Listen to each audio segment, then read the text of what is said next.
Kitab Keluaran pasal 17 ayat yang pertama sampai ayat yang ke-7, kita membaca kebenaran firman Tuhan ini secara bertanggapan. Saya akan mulai dari ayat yang pertama, demikian firman Tuhan. Kemudian berangkatlah segenap umat Israel dari padang gurun Sin. Mereka berjalan dari persinggahan ke persinggahan sesuai dengan titah Tuhan. Lalu mereka berkemah di Rafidim, tetapi di sana tidak ada air minum untuk bangsa itu.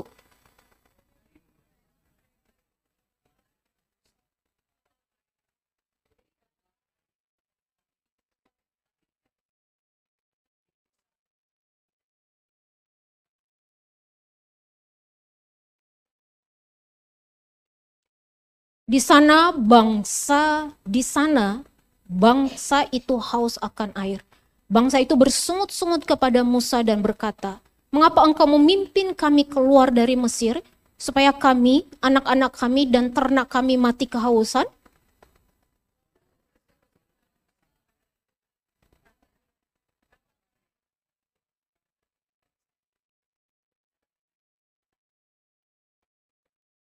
Berfirmanlah Tuhan kepada Musa, "Berjalanlah di depan bangsa itu, dan bawalah bersamamu beberapa orang dari antara tua-tua Israel. Bawalah juga di tanganmu tongkat yang kau pakai memukul sungai Nil, dan pergilah."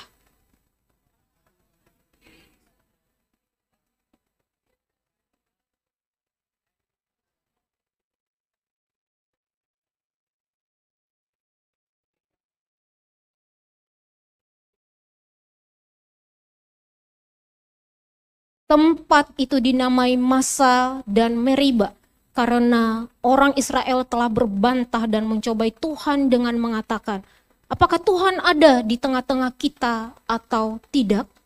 Sedemikian jauh pembacaan kebenaran firman Tuhan. Saudaraku yang terkasih, ada satu lagu sekolah minggu. Dan semoga kita semua tahu lagu sekolah minggu ini berjudul Tuhan Allah di tengah-tengah kita. Apakah saudara pernah menyanyikan pujian ini? Pernah? Ada yang angguk-angguk, ada juga yang diem. Yang diem saudaraku bisa dua kemungkinan ya. Tidak pernah menyanyikannya, atau pernah tapi lupa nada-nadanya. Nah mari Bapak Ibu dan rekan-rekan kita bersama-sama menyanyikan pujian ini. Teksnya ada di depan ini. Saya mempersilakan pemusik, kita nyanyikan bersama-sama ya. Kita ingat kembali lagu sekolah minggu ini.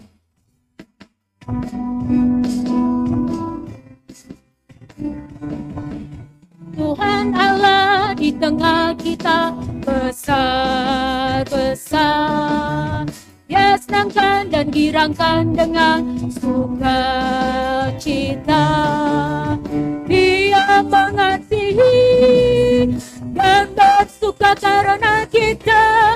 Tuhan Allah di tengah kita besar, besar, besar.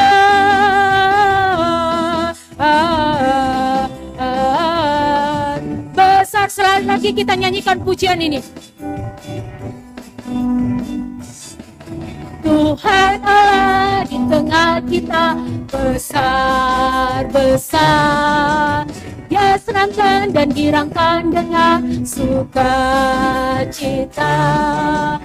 Dia mengasihi dan bersuka karena kita. Tuhan Allah di tengah kita besar, besar, besar.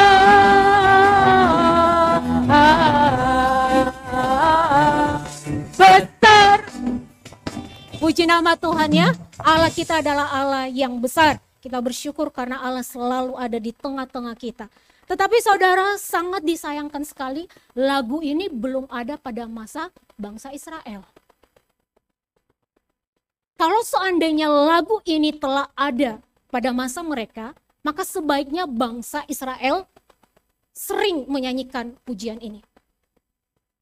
Menyanyikan setiap hari, setiap saat, setiap detik. Kenapa bangsa Israel perlu menyanyikan lagu ini terus-menerus? Supaya bangsa Israel itu ingat bahwa Tuhan itu tidak pernah meninggalkan mereka. Tuhan itu selalu bersama-sama dengan mereka. Tuhan itu selalu hadir, ada dengan mereka. Tuhan itu tidak pernah meninggalkan mereka. Tetapi saudara, itulah bangsa Israel. Bangsa yang sering kali melupakan Tuhan dan tidak peka akan kehadiran Tuhan di dalam kehidupan mereka. Nah saudaraku, ketidakpekaan bangsa Israel akan kehadiran Tuhan di tengah-tengah mereka menghasilkan satu tindakan fatal. Yaitu mereka mencobai siapa? Mencobai Tuhan. Saudara, menurut saudara, apa sih pengertian atau definisi dari mencobai Tuhan? Saudara pernah mencobai Tuhan? Atau kita takut mengakui di hadapan Tuhan saat ini? Kira-kira saudara, menurut saudara itu apa sih artinya mencobai Tuhan?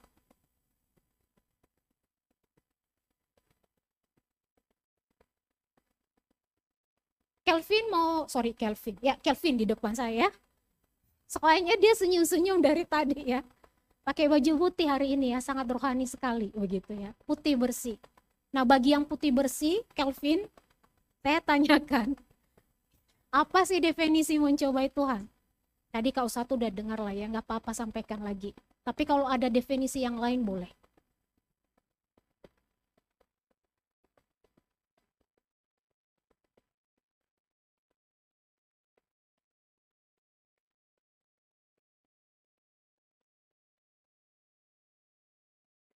Percaya.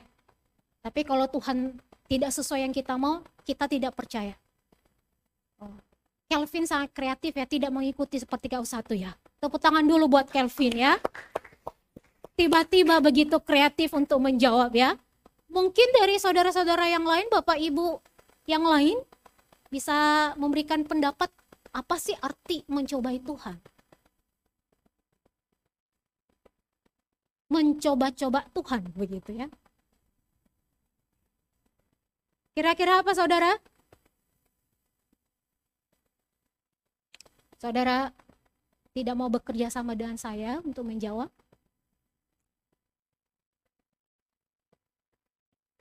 Apa sih arti mencobai Tuhan? Oma Jen, apa Oma Jen? Mencobai Tuhan? Apa-apa nggak perlu takut kalau salah.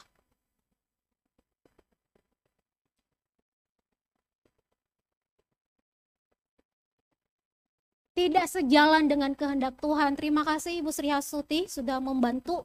Saudara seiman harus saling membantu ya. Jadi Om Majian dibantu oleh Ibu Sri Hasuti ya. Berarti tidak sejalan dengan Tuhan. Nah saudaraku yang terkasih, mari kita sama-sama melihat apa sih definisi mencobai Tuhan ya. Terima kasih untuk saudara-saudara yang sudah menjawabnya ya. Tapi kita akan bersama-sama lengkapi lagi ya. Supaya kita lebih memahami dan mengerti apa sih definisi atau pengertian mencobai Tuhan. Mencobai Tuhan saudara adalah meragukan kemahakuasaan dan penyertaan Tuhan. Dengan kata-kata yang bernada sindiran atau cemoohan kepada Tuhan. Sangat mengerikan ya saudara. Ternyata manusia-manusia berdosa di dunia ini tidak hanya menyindir dan mencemooh sesama, tetapi juga menyindir dan mencemooh siapa? Tuhan, Allah Sang Pencipta itu. Dan itulah definisi mencobai Tuhan. Saudaraku, mari kita bersama-sama memperhatikan sikap-sikap daripada bangsa Israel yang mencobai Tuhan. Tentunya saudara, saya mengajak kita semua untuk memperhatikan ini, bukan berarti mengajak kita untuk meneladani bangsa Israel, perilaku bangsa Israel ini, tapi saya mengajak kita semua, kita jadikan ini menjadi satu pembelajaran bagi kita, supaya kita tidak berlaku seperti bangsa Israel. Nah saudara, sikap-sikap bangsa Israel yang mencobai Tuhan adalah BBM. Saudara, apa itu BBM? Bahan bakar minyak, tapi ini bukan bahan bakar minyak saudara. Saya tidak mengajak kita untuk bakar-bakar begitu ya. Bukan bahan bakar minyak. Tetapi BBM di sini singkatannya adalah berbantah, bersungut-sungut, meragukan kehadiran Allah. Saudara, mari kita perhatikan ini satu persatu ya. Yang pertama, berbantah. Peristiwa berbantah ini terjadi di tempat persinggahan bangsa Israel menuju tanah perjanjian yang Tuhan janjikan bagi mereka. Dan nama tempat persinggahan mereka kali ini adalah Rafidim. Di mana tempat persinggahan ini adalah tempat persinggahan terakhir sebelum mencapai Gunung Sinai. Ternyata saudaraku, di sana bangsa Israel tidak menemukan air minum.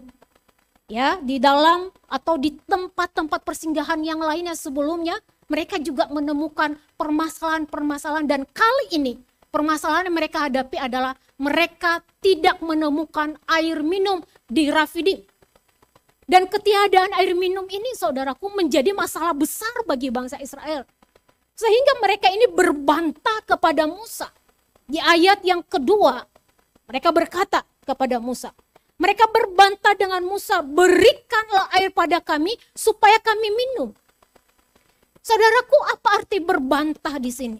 Berbantah dapat diartikan bertengkar, menuntut hak, melawan, berargumen, dan lain sebagainya. Jadi boleh kita katakan saudara, ketika bangsa Israel meminta minum kepada Musa, bukan dalam suasana baik-baik saja. Bukan dalam suasana biasa-biasa saja. Tetapi dalam suasana emosi, di mana di sana ada emosi ketidakpuasan dan juga kekesalan. Saudaraku, meskipun bangsa Israel ini berbantah kepada Musa, sebetulnya mereka berbantah kepada Allah. Mengapa demikian? Karena Musa ini merupakan wakil yang Tuhan utus bagi bangsa Israel untuk memimpin mereka. Dengan demikian saudaraku, jikalau mereka berbantah kepada Musa, maka itu otomatis mereka berbantah kepada Allah. Maka tidak heran saudaraku, di kalimat berikutnya, di ayat yang kedua ini, Musa menjawab mereka demikian. Mengapa kamu berbantah terhadap aku? Mengapa kamu mencobai Tuhan? Artinya saudara, perbantahan bangsa Israel kepada Musa merupakan perbantahan mereka juga kepada Tuhan. Perbantahan mereka kepada Musa merupakan juga satu sikap yang menunjukkan bahwa mereka mencobai Tuhan. Artinya saudara, mereka mengerdilkan kemahakuasaan Tuhan, mereka meremehkan kesanggupan daripada Tuhan, dan secara tidak langsung menjudge Tuhan seolah-olah Tuhan itu tidak mampu menghadapi masalah mereka hadapi saat itu, yaitu masalah air minum. Saudaraku, bagaimana dengan kehidupan kita selama ini atau saat ini? Apakah kita masih percaya bahwa Allah yang kita sembah itu adalah Allah yang sanggup menyelesaikan masalah kita? Ada amin saudara? Apakah kita semua masih percaya saudara? Saudara, jangan-jangan justru kita juga seperti bangsa Israel, kesal dan berbantah kepada Tuhan. Mungkin kita tidak berbantah secara langsung kepada Tuhan, saudara. Tetapi melalui sikap-sikap negatif yang kita tunjukkan pada saat kita menghadapi masalah, itu bisa menjadi sikap-sikap perbantahan di hadapan Tuhan.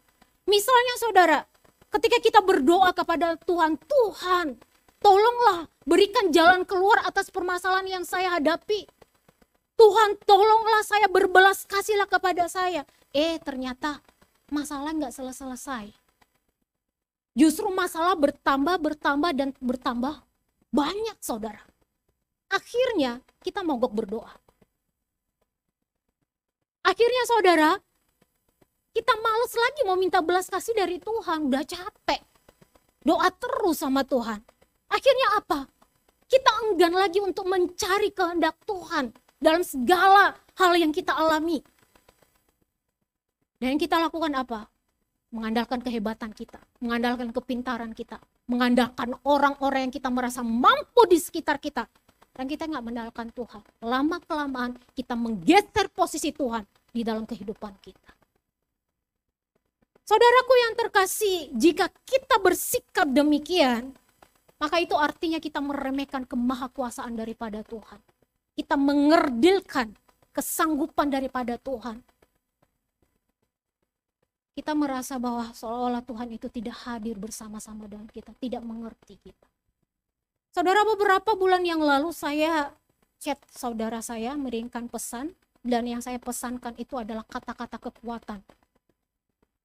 Karena dia lagi berada dalam pergumulan berat. Saya kirimkan kata-kata kekuatan.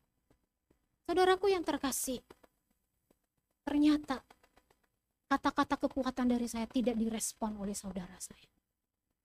Tetapi pembicaraan kami yang lain di ruang chat itu saudara, dia respon. Saya kirim satu kalimat kepada dia kata-kata kekuatan, tapi itu gak direspon saudara. Kalimat berikutnya, pembicaraan berikutnya saudara, itu direspon. Saya berpikir kenapa ya saudara saya tidak merespon itu ya. Saudara, kalau ada seseorang yang mengirimkan kata-kata kekuatan kepada saudara, kalau ada seseorang yang mengirimkan firman Tuhan kepada saudara, misalnya Allah kita itu adalah gembala yang baik. Misalnya dia kirimkan firman Tuhan itu kepada kita. Biasanya respon kita seperti apa saudara? Sering gak mendapatkan pesan firman Tuhan, pesan kata-kata semangat, kata-kata kekuatan, sering gak mendapatkannya? Kalau sering, bagaimana respon kita? Oma Jen, bagaimana responnya, Oma? Ya, amin, puji Tuhan, haleluya, begitu ya. Ada lagi respon yang lain, saudara? Terima kasih. Terima kasih, mari kita sama-sama semangat ya.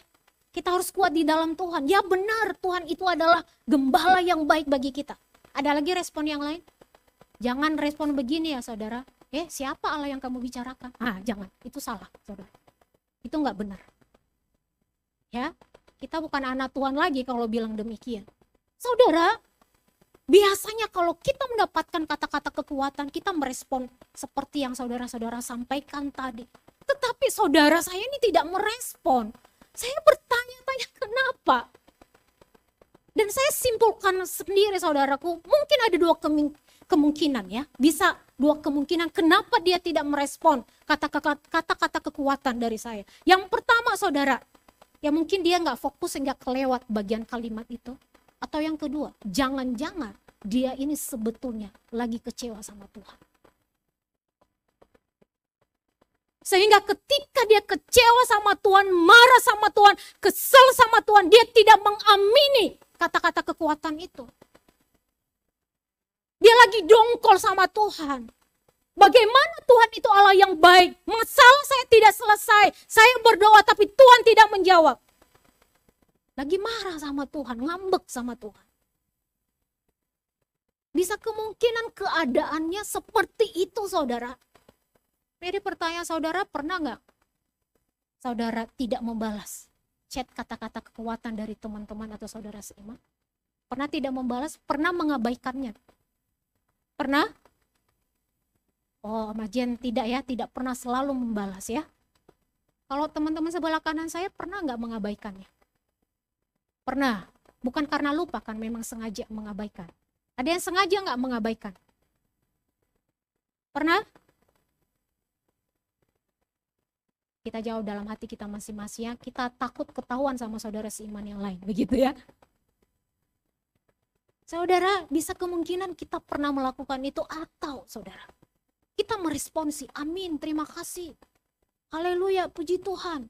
Tapi dalam hati kita yang paling dalam, kita tidak mengamini kata-kata kekuatan itu. Kita tidak mengamini firman Tuhan itu. Kenapa? Karena kita lagi dongkol sama Tuhan. Kita kesel sama Tuhan. Tuhan, bagaimana saya bisa mengamini bahwa Engkau adalah Allah yang baik kepada saya. Sementara ini masalah bertubi-tubi menghantam saya. Saudaraku yang terkasih, firman Tuhan menyampaikan kepada kita saat ini, saudara, bahwa kalau kita bersikap demikian, itu juga merupakan sikap-sikap perbantahan di hadapan Tuhan. Itu juga sikap-sikap melawan Tuhan, mencobai Tuhan, saudara. Dan kalau kita demikian, saatnya kita menikmati anugerah Tuhan saat ini. Mohon pengampunan daripada Tuhan. Sikap bangsa Israel yang mencobai Tuhan yang kedua adalah bersungut-sungut. Saya bacakan ayat yang ketiga. Mengapa engkau memimpin kami keluar dari Mesir supaya kami dan anak-anak kami dan ternak kami mati kehausan? Saudaraku, kata-kata ini merupakan kata-kata bersungut-sungut. Bersungut-sungut dalam arti, next, bangsa Israel mengomel, menggerutu. Sorry. Ya, bangsa Israel mengomel, menggerutu, mengeluh, ngambek, ya, merajuk tentang keberadaan mereka yang tanpa air. Pernah mengomel, pernah menggerutu enggak kepada sesama? Menggerutu sama suami pernah enggak?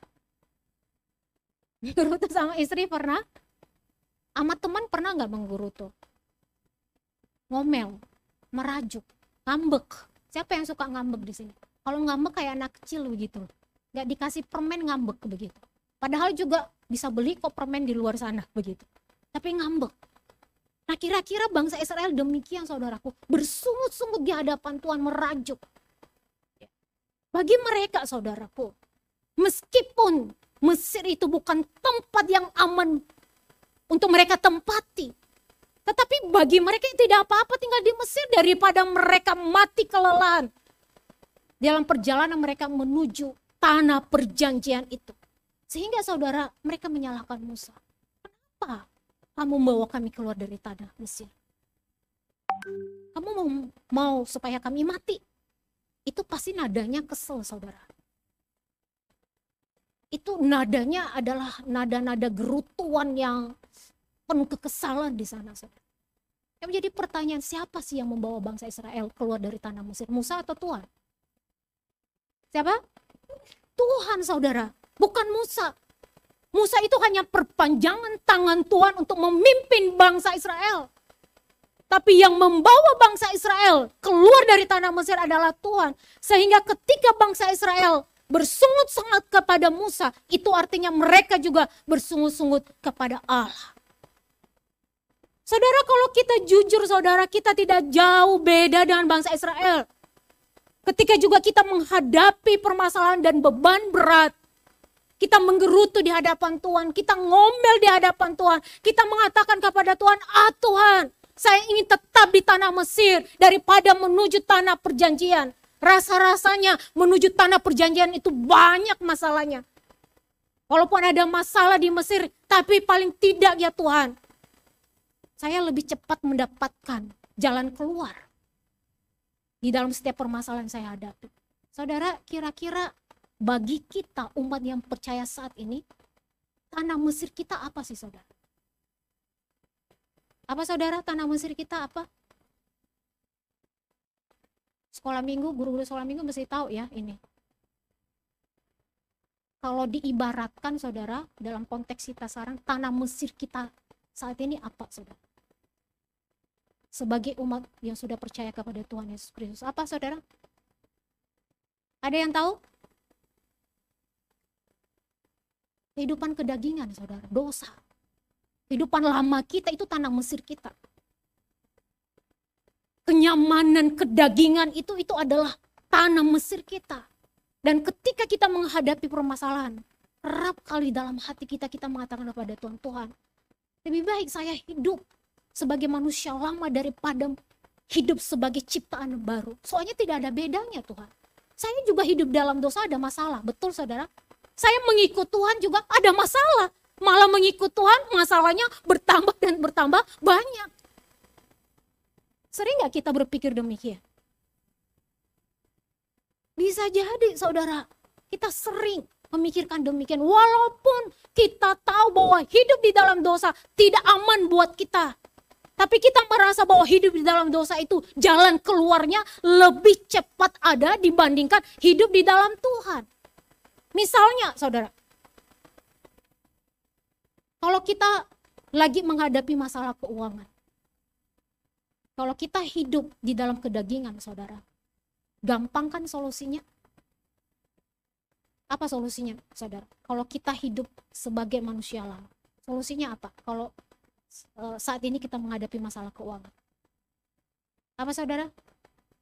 Gampang, tinggal pinjol aja, pinjam online, gampang kan selesai masalah keuangan kita? Atau kalau tidak, kita pinjamlah sama tetangga kita, setelah itu kita kabur, selesai masalah keuangannya. Apalagi saudara, kita bikin arisan tipu-tipuan misal. Oh arisannya setelah itu saudara udah nggak ada jejak lagi, di mana orangnya? Atau saudara kita menghadapi masalah misalnya kita putus pacar, diputusin sama pacar, saudara. Gampang kan untuk menyelesaikannya? Gimana caranya, saudara? Yang pernah putus pacar di sini, saudara, putus hubungan dengan seseorang, saudara? Hah? Apa? Cari lagi. Ya, hilang satu tumbuh 1000. Dunia ini bukan selebar daun kelor, dunia ini luas. Ya betul ya, Bu ya. Tapi ada jalan pintas yang lebih keren lagi, Bu. Mau tahu nggak? Betul, Bu ya. Bunuh diri. Kalau nggak, udahlah, racuni aja dia, pakai racun sianida, ya betul kan ya? Jadi rasa sakit itu kan jadi terobati. Sakit hati itu terobati. Bunuh aja dia, atau bunuh diri sendiri, atau apa, saudara? Ngomongin yang jelek-jelek tentang dia kepada orang lain. Kan rasa sakit terpuaskan. Masalah kan selesai, saudara. Atau bagi anak-anak muda yang merasakan kesepian. Ada yang merasa kesepian nggak di sini? Atau sering diolok-olok teman-teman, jomblo begitu. Ada nggak teman-teman yang sering begitu? Mungkin tidak secara langsung sih, tapi kita sering disindir-sindir ya. Jomblo begitu. Atau kita kesepian. Gimana caranya untuk menyelesaikan masalah kesepian? Ada caranya, saudara? Gampang di zaman sekarang. Kita menjalin HTS saja. Apa HTS, saudara? Aku kurang gaul. Ada beberapa waktu yang lalu saya dengar HTS. Apa itu HTS? Saya tak mengerti. Di zaman saya adalah apa dulu HTS? Coba. Singkatan dari apa? Anak-anak muda? Hubungan tanpa status. Kristo juara 1 dia jawab ya. Hubungan tanpa status. Kalau zaman-zaman saya, saudara, TTS namanya. Teman tapi mesra. Sorry. Bukan TTM, sorry. Teman tapi mesra. Maaf. Ya. Teman tapi mesra, ya. Sekarang HTS, hubungan tanpa status. Kalau saya kesepian, ya, saya menjalani hubungan tanpa status saja begitu ya. Tidak ada status pacaran, tidak ada keseriusan untuk menuju hubungan yang lebih ke jenjang lebih tinggi lagi, ya. Tapi saudara, ala-ala relasinya ala-ala pacaran. Berpegangan tangan iya, berpeluk-pelukan iya. Lagi ngetren kan ya di tengah-tengah anak muda sekarang, betul? Betul tidak anak-anak muda? Betul, malu-malu jawabnya begitu. Tapi itu yang terjadi, saudara. Bukan berarti saya menghalalkan kalau pacaran itu ya kalian melakukan segala sesuatu yang hal-hal yang tidak berkenan di hadapan Tuhan, tidak demikian ya. Saudaraku yang teras, itu yang terjadi. Sehingga ketika HTS itu ya rasa kesepiannya jadi ini saudaraku terobati kan. Sisi emosional kesepiannya jadi terobati, saudara. Kenapa ada yang jalan bareng? Ya ala-ala yang sudah punya relasi, sudah punya komitmen begitu. Padahal tidak ada juga status apa-apa di sana, saudara. Gantung. Tapi sebetulnya saudara, kalau hubungan tanpa status itu yang rugi siapa sih, saudara? Yang lebih rugi itu siapa? Wanita atau laki? Dua-duanya rugi, tapi yang lebih rugi adalah wanita. Tapi di zaman sekarang untuk menyelesaikan masalah kesepian saya rela melakukan itu. Atau saudara, misalnya usaha kita lagi seret banget nih, sementara usaha di sebelah kita lancar jaya. Gimana caranya menyelesaikan masalah kita? Gampang, saudara. Hancurin aja usaha sebelah kita, ya kan ya? Supaya orang-orang fokus sama usaha kita. Saudara, kebanyakan orang-orang berpikir seperti ini. Menyelesaikan masalah-masalah seperti ini. Dengan cara-cara hidup duniawi. Dengan cara-cara manusia lama. Dan kita semua atau orang di luar sana merasa bahwa hidup di dalam dosa itu ternyata cepat menyelesaikan masalah. Dibandingkan hidup di dalam Tuhan. Hidup di dalam Tuhan itu banyak aturan, saudara. Betul ya? Aturan A, aturan B, tidak boleh ini, tidak boleh itu, jalannya harus lurus. Kalau kita menghadapi masalah keuangan, ya udahlah doa sama Tuhan sambil berusaha, itu kan solusinya. Betul ya? Kalau kita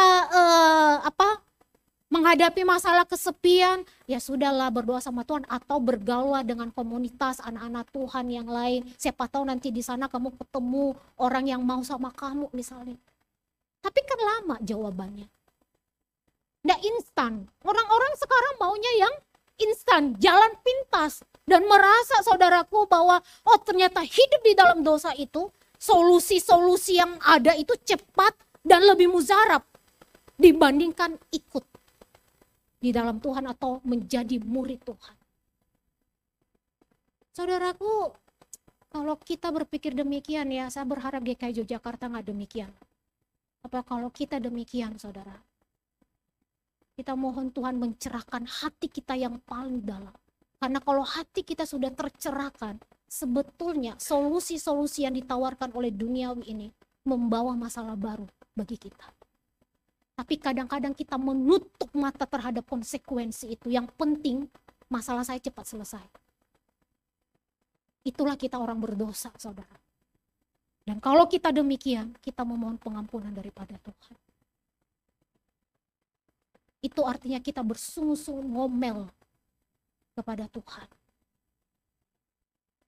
Kita ingin hidup di dalam cara-cara hidup yang lama. Kita tidak percaya pada rancangan Tuhan bagi kita yang telah menjadikan kita menjadi ciptaan baru yang seharusnya jalan yang kita tempuh adalah jalan dan cara-cara sebagai manusia baru di dalam Tuhan. Bukan sebagai manusia lama. Saudaraku yang terkasih, saya memberitahukan kepada kita, saudara, bahwa menyelesaikan masalah dengan cara-cara hidup yang lama, saya mengatakan bahwa itu tidak berkenan di hadapan Tuhan. Dan ingat, itu juga bisa membawa masalah baru bagi kita. Dosa di hadapan Tuhan. Seberapa banyak orang Kristen yang demikian, saudaraku? Banyak. Sehingga tidak heran kalau orang Kristen itu hanya di KTP saja Kristen, tapi buah kehidupannya adalah buah kedagingan. Dan kita perlu hati-hati ini. Kita perlu hati-hati untuk hal ini. Kita mohon pengampunan daripada Tuhan. Kiranya Tuhan berbelas kasih atas hidup kita. Perilaku ketiga bangsa Israel yang mencobai Tuhan adalah meragukan kehadiran Allah. Kita baca ayat yang ke-7, saya bacakan bagi kita. Tempat itu dinamai Massa dan Meriba karena orang Israel telah berbantah dan mencobai Tuhan dengan mengatakan, apakah Tuhan ada di tengah-tengah kita atau tidak? Saudara, ini adalah puncak dari tindakan bangsa Israel yang mencobai Tuhan. Mereka mempertanyakan apakah Tuhan ada di tengah-tengah mereka atau tidak. Jadi ini merupakan kesimpulan dari berbantah bersungut-sungut sampai kepada puncak ini, saudara, meragukan kehadiran Allah di dalam kehidupan mereka. Artinya mereka meragukan Tuhan, atau bahasa kasarnya, saudara, mereka ini sebenarnya lagi mengolok-olok Tuhan. Tuhan benar nggak? Benar nggak sih Tuhan itu ada di tengah-tengah kita? Di manakah Tuhan itu? Kalau ada Tuhan kan nggak ada masalah. Tentang air ini, kita pasti punya air minum. Kok Tuhan sepertinya tidak mengasihi kita? Jadi saudaraku yang terkasih, secara tidak langsung bangsa Israel sedang mengolok-olok Tuhan, saudara. Seolah-olah Tuhan itu tidak maha kuasa. Seolah-olah Tuhan itu tidak hadir bersama-sama dengan mereka. Padahal sebelumnya Tuhan telah membuktikan kehadiran Allah bagi mereka. Tuhan menolong mereka untuk melewati Laut Teberau lepas dari kejaran tentara Mesir. Tuhan mengubah air yang pahit menjadi manis. Tuhan memelihara mereka dengan burung puyuh dan juga mana.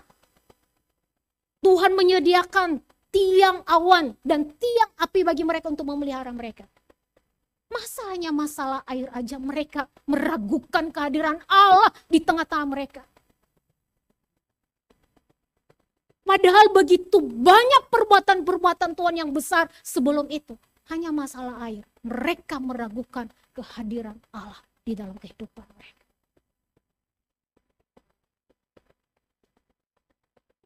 Saudaraku yang terkasih dalam nama Tuhan Yesus Kristus. Bagaimana kehidupan kita, saudara? Apakah kita pernah meragukan kehadiran Allah di dalam kehidupan kita? Apa kita pernah juga mempertanyakan di manakah Tuhan? Benar nggak Tuhan ada bersama-sama dengan saya? Pernah nggak kita mengatakan itu kepada Tuhan? Ketika masalah demi masalah menghampiri kita, kita mempertanyakan di manakah Allah. Dan secara tidak langsung, ini saudara ya, kita harus mengerti. Secara tidak langsung, keraguan itu menjadi sebuah ekspresi bahwa kita menolak natur Allah yang maha hadir. Saudara, kalau kita menolak natur Allah yang maha hadir, berarti sesungguhnya kita ini tidak percaya kepada Tuhan. Dan meremehkan Tuhan. Ini benar-benar sikap yang mencobai Tuhan, saudara. Yang mengolok-olok Tuhan. Padahal kita tahu semua Allah kita itu adalah Allah yang maha hadir. Saudara, bagaimana dengan kehidupan kita, saudara? Siapa di dalam 1 bulan terakhir ini meragukan kehadiran Allah? Adakah saudara di antara kita yang meragukan kehadiran Allah? Di 1 bulan terakhir ini, ada? Jawab saudara di dalam hati masing-masing kepada Tuhan ya. Dan kita mohon pengampunan daripada Tuhan. Ini adalah sikap-sikap yang mencobai Tuhan. Yaitu BBM, berbantah, bersungut-sungut dan meragukan kehadiran Allah. Tapi saudaraku, kabar baiknya Allah kita itu adalah Allah yang luar biasa sabar kepada setiap kita orang berdosa. Allah yang begitu baik bagi kita, saudara. Itu terbukti dalam kehidupan bangsa Israel. Allah menyertai kita ataupun bangsa Israel bukan karena siapa kita dan bukan karena bangsa Israel, tapi karena kasihnya, saudara. Kalau kita melihat bangsa Israel, mereka pun sudah BBM kepada Tuhan, berbantah, bersungut-sungut, meragukan kehadiran Allah. Dalam arti mencobai Tuhan, tapi Tuhan tetap memberikan jalan keluar, solusi yang terbaik bagi mereka. Tuhan menyediakan air minum itu bagi bangsa Israel. Itu ada di ayat 4 dan 6. Saudara, semestinya itu juga berlaku bagi kita, saudara. Allah kita itu adalah Allah yang sangat baik, saudara. Maka seharusnya kehadiran Allah itu tidak patut kita ragukan, saudara. Kita telah melihat bukti melalui kehidupan bangsa Israel. Dan tentunya juga kita telah melihat bukti bagaimana penyertaan Tuhan di dalam kehidupan kita tiap-tiap hari. Apa yang dikatakan Mazmur 121, saudara, tentang Allah. Saya bacakan bagi kita. Allah tidak membiarkan kaki kita goyah, Ia penjaga kita yang tidak pernah terlelap dan tidak tertidur. Adalah ya dan amin, saudara. Amin, saudara. Apa yang firman Tuhan sampaikan itu benar adanya, saudara. Allah itu selalu hadir bersama-sama dengan kita. Ia tidak pernah terlelap, tidak pernah tertidur. Yang menjadi penjaga satu-satunya yang sejati bagi kita, saudara. Maka tidak ada satu alasan pun yang meragukan kehadiran Allah. Meskipun itu masalah. Masalah tidak bisa dipakai untuk menjadi alasan yang membuat kita meragukan kehadiran Allah. Di tengah-tengah masalah pun Allah hadir. Amin, saudara. Seperti lagu sekolah minggu ya. Di suka kau ada, di duka kau ada. Di suka Tuhan ada, di duka Tuhan ada, saudara. Apapun yang kita alami saat ini, Tuhan itu hadir bagi kita. Ada bersama kita. Saudara, yang menjadi pertanyaan, kita tahu Allah itu Allah maha hadir. Bangsa Israel juga saya yakin mereka tahu. Tapi kenapa sih kita ini sering mempertanyakan, di manakah Tuhan? Kenapa kita sering mempertanyakan, saudara? Jawabannya, saudara, karena kita tidak peka akan kehadiran Allah. Itu jawabannya. Maka saudara, kalau itu jawabannya, maka saat ini mari kita bangun kehidupan yang peka akan kehadiran Allah. Dan menjadi pertanyaannya, bagaimana kita membangun kepekaan akan kehadiran Allah di dalam kehidupan kita. Salah satu caranya berdasarkan firman Tuhan ini, saudara, adalah mempertajam ingatan kita terhadap setiap kebaikan Tuhan. Artinya, saudara, kita jangan berhenti dan jangan jemu-jemu mengingat setiap kebaikan Tuhan di dalam kehidupan kita. Sekecil apapun, misalnya kita bisa makan pun saudaraku, bisa mengunyah makanan itu karena kebaikan Tuhan. Jangan jemu-jemu untuk mengingat setiap kebaikan Tuhan. Bahkan setiap momen dalam kehidupan kita, kita pakai untuk membangun kesadaran akan pemeliharaan Tuhan, akan kehadiran Tuhan di dalam kehidupan kita. Dan secara khusus saudara, mari kita pertajam ingatan kita kepada kebaikan Tuhan yang lebih sejati itu, yaitu pengorbanannya di atas kayu salib. Kita harus lebih pertajam ingatan kita di sana saudara. Kenapa? Karena itu dasar bagi kita, pendorong bagi kita untuk terus-menerus mengingat kebaikan-kebaikan Tuhan yang lain, saudara. Sehingga ketika kita mengingat setiap kebaikan Tuhan, saudara, setiap pemeliharaan Tuhan di dalam kehidupan kita, mengingat karya keselamatannya di atas kayu salib, itulah yang membuat kita bisa connect kepada Tuhan dan bisa merasakan kehadiran Tuhan tiap-tiap hari di dalam kehidupan kita.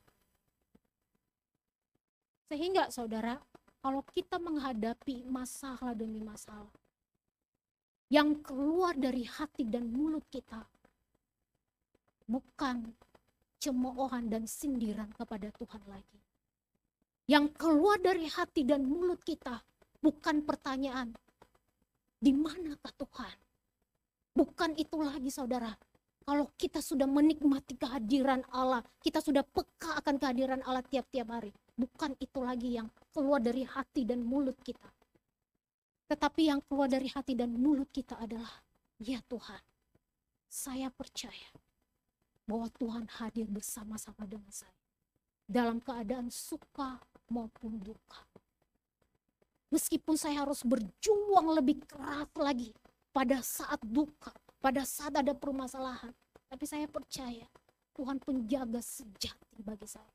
Tuhan tidak meninggalkan saya. Tuhan ada bersama-sama dengan saya. Untuk itu saudara, seperti pujian persiapan firman Tuhan tadi. Ingat kasih-Nya, ingat kebaikannya. Biar kita terus mempertajam ingatan kita pada kebaikan Tuhan. Kalau bangsa Israel tidak mempertajam ingatan mereka terhadap bukti kehadiran Allah bagi mereka. Tapi kita belajar dari situ. Sekarang kita sebagai umat-umat ciptaan baru di dalam Tuhan. Biar kita pertajam ingatan kita saudara. Akan kebaikan. Akan kasih Tuhan yang tidak pernah berhenti. Dan tidak terbatas di dalam kehidupan kita saudara. Sehingga kita percaya Allah selalu hadir bersama dengan kita. Kayaknya firman Tuhan yang memberkati kita. Amin. Mari kita berdoa. Ya Tuhan Allah, kami bersyukur untuk kebenaran firman-Mu. Kami bersyukur karena Engkau adalah Allah yang mengasihi kami. Yang sebetulnya Allah yang tidak pernah meninggalkan kami. Tetapi Allah yang selalu hadir di tengah-tengah kami. Ajarlah kami untuk terus mengingat kebaikan Tuhan terlebih pengorbanan-Mu di atas kayu salib. Sehingga itu menolong kami untuk peka akan kehadiran Allah di dalam kehidupan kami tiap-tiap hari. Ajarlah kami untuk mengerti rancangan Tuhan dan percaya pada rancangan Tuhan bagi kami. Tuhan tolong kami. Kalau iman kami saat ini lemah, kami mohon Tuhanlah yang menguatkan kembali iman kami. Yang membawa kami untuk sungguh-sungguh memiliki iman yang berkobar-kobar di dalam Tuhan. Terima kasih Tuhan untuk kebenaran firman-Mu. Dan berkatilah firman-Mu dalam kehidupan kami. Terpuji Engkau Allah Sang Gembala yang baik bagi kami. Demi Kristus kami telah berdoa. Amin.